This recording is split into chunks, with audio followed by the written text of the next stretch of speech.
बिस्मिल्लाहिर्रहमानिर्रहीम। Class 11th chemistry lecture number 5, जिसमें हम पढ़ेंगे Dalton's atomic theory. Dalton's atomic theory हमने 9th क्लास में भी पढ़ा था। तो एक थ्योरेटिकल जस्टिफिकेशन देने के लिए लॉज ऑफ केमिकल कम्बिनेशन के लिए डाल्टन ने एक थ्योरी दिया एटम के बेसिस पे, which is known as Dalton's atomic theory. उसके मेन पोस्टुलेट्स हम पढ़ेंगे, क्या क्या मेन उसके पोस्टुलेट्स रहे, और लिमिटेशंस भी हम पढ़ेंगे। ठीक है, तो डाल्टन्स एटॉमिक थ्योरी में सबसे पहले the basic postulates of the theory are as। सबसे पहले उसका मेन जो पोस्टुलेट रहा, उसने क्या बोला, जो मैटर है, कोई भी matter is made up of extremely EXTREMELY extremely small indivisible and indestructible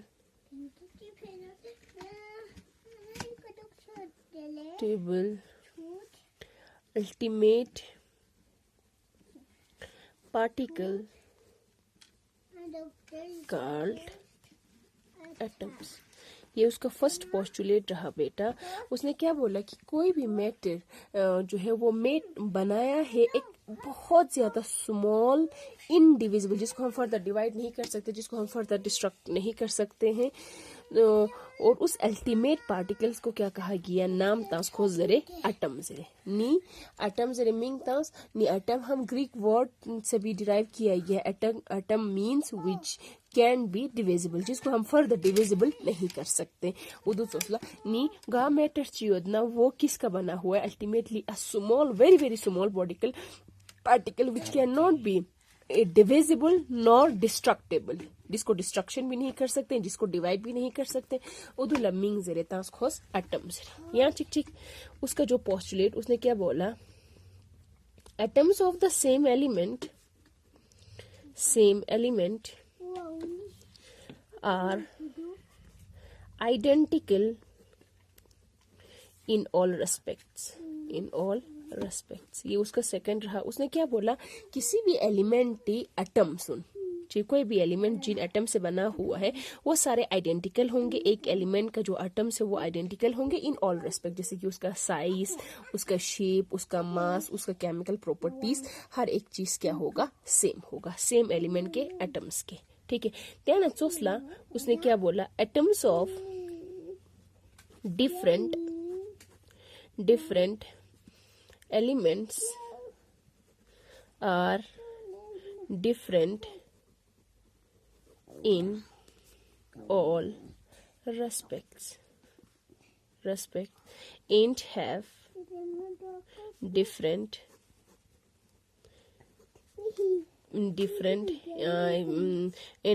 masses and chemical properties। This is the third postulate of Dalton's atomic theory. उसमें क्या बोला, डिफरेंट एलिमेंट सुनी एटम्स वो डिफरेंट होचिन, उसके मासेस भी, उनका शेप भी, उनका केमिकल प्रॉपर्टीज भी, उनका साइज भी, सारा कुछ क्या होगा, अलग होगा। सेम एलिमेंट के एटम्स का सेम होंगे, आइडेंटिकल होंगे हर एक रेस्पेक्ट में।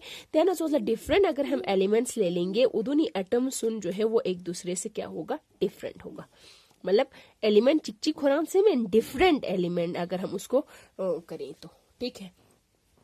तो नेक्स्ट हमने और क्या बोला इसमें, उसने और बोला atom is the smallest particle, smallest unit genetic that takes part in a chemical combination। Chemical combination means chemical reactions में जो एटम एक ऐसा यूनिट है सबसे स्मॉलेस्ट जो टेक पार्ट करते हैं इन अ केमिकल रिएक्शन। और उसने क्या बोला, atoms of 2 or more elements combine in a fixed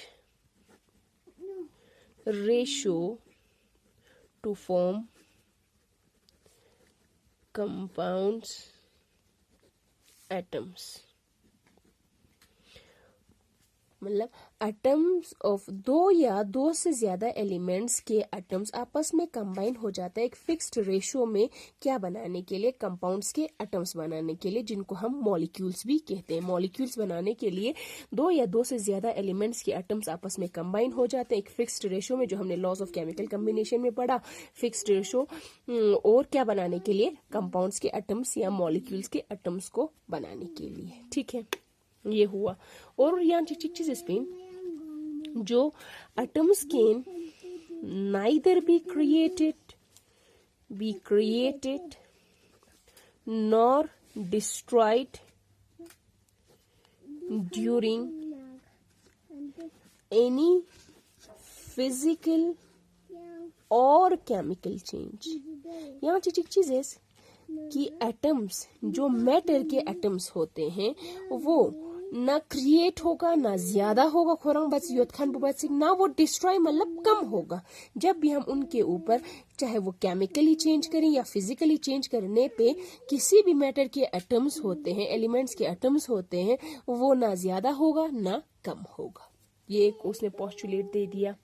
और एक उसने, ये हमारा 5th हुआ, ये 6th हुआ। और एक पोस्टुलेट उसने दिया था, उसने क्या बोला कि chemical reactions involve only combination, separation or rearrangement of atoms. जब भी कोई केमिकल रिएक्शंस होंगे तो केमिकल रिएक्शन मतलब पुचिन उदयन एलिमेंट्स आपस में कंबाइन होंगे या सेपरेट होंगे या रीअरेंजमेंट होंगे एटम्स का, जिसको हम केमिकल रिएक्शन कहते हैं। ये सारे कुछ मेन पोस्टुलेट्स थे किसके? डाल्टन्स एटॉमिक थ्योरी के। ठीक है, ये सारा हमने 9th क्लास में भी पढ़ा। अब इसके कुछ लिमिटेशंस निकल जाते हैं, drawbacks,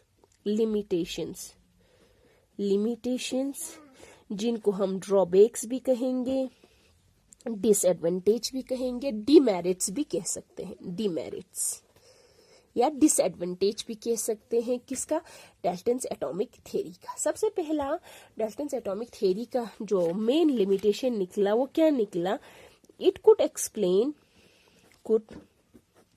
explain the laws of chemical combination by mass but failed to explain the law of combining volumes। देख लो, जितने भी laws of chemical combination on the base of mass वो उसने सारा एक्सप्लेन किया, लेकिन लॉ ऑफ कंबाइनिंग वॉल्यूम, जिसको हमने गेल-ल्यूजेक्स लॉ भी कहा, वो एक्सप्लेन नहीं कर पाया। ठीक है, एक उसका ये निकला। Second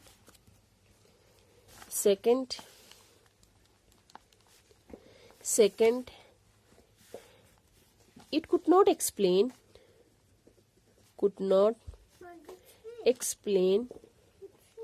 why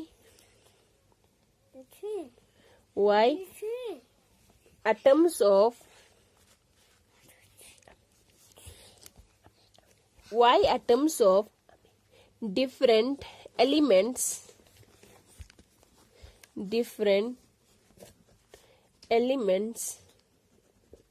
have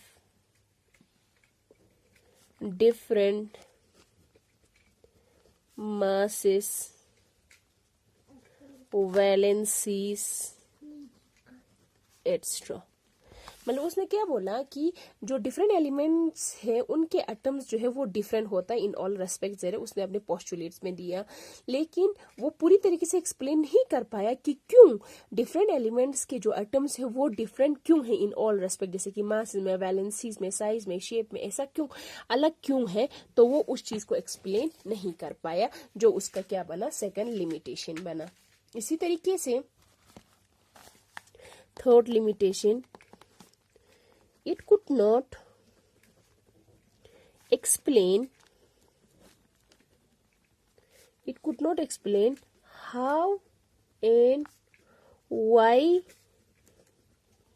atoms of different elements combine with each other to form compounds, atoms और molecules। उसने बोला कि हमने बोला था कि डिफरेंट एलिमेंट्स के एटम्स आपस में कंबाइन हो जाते हैं कंपाउंड्स या मॉलिक्यूल्स फॉर्मेशन करने के लिए, लेकिन वो ये एक्सप्लेन नहीं कर पाया कि कैसे और क्यों atoms of different elements combine होते हैं एक दूसरे के साथ कंपाउंड्स के एटम्स या मॉलिक्यूल्स बनाने के लिए, वो इस चीज को एक्सप्लेन नहीं कर पाया। और दूसरा चीज और एक लिमिटेशन उसका क्या निकला, it failed to explain the nature of forces that bind together atoms in a molecule। कि हमने क्या बोलते, डिफरेंट एलिमेंट्स के एटम्स आपस में कंबाइन हो जाते हैं मॉलिक्यूल्स फॉर्मेशन करने के लिए, उसमें वो एक्सप्लेन नहीं कर पाए कि कैसा फोर्स होते हैं एटम मॉलिक्यूल्स के एटम्स में जो एक दूसरे को एक साथ रखता है, कंबाइन करके रखते हैं, उस फोर्स ऑफ अट्रैक्शन को वो एक्सप्लेन नहीं कर पाया। ठीक है, नेचर ऑफ फोर्स को वो एक्सप्लेन नहीं कर पाया। Next limitation, it gave no satisfactory explanation between the ultimate particles of an element and that of a compound। ठीक है, मतलब एलिमेंट्स और जब कंपाउंड्स आपस में मिलते हैं तो वो पूरी तरीके से एक्सप्लेन नहीं कर पाए, एक सेटिस्फैक्टरी एक्सप्लेनेशन नहीं बता पाए कि उन्हीं एलिमेंट्स या कंपाउंड्स का जो अल्टीमेट पार्टिकल्स है वो क्या है, वो इस चीज को एक्सप्लेन नहीं कर पाया। ये हो गए हमारे पास डाल्टन्स एटॉमिक थ्योरी और उसके लिमिटेशंस। ठीक है बेटा, चलिए, थैंक यू सो मच, खुदा हाफिज।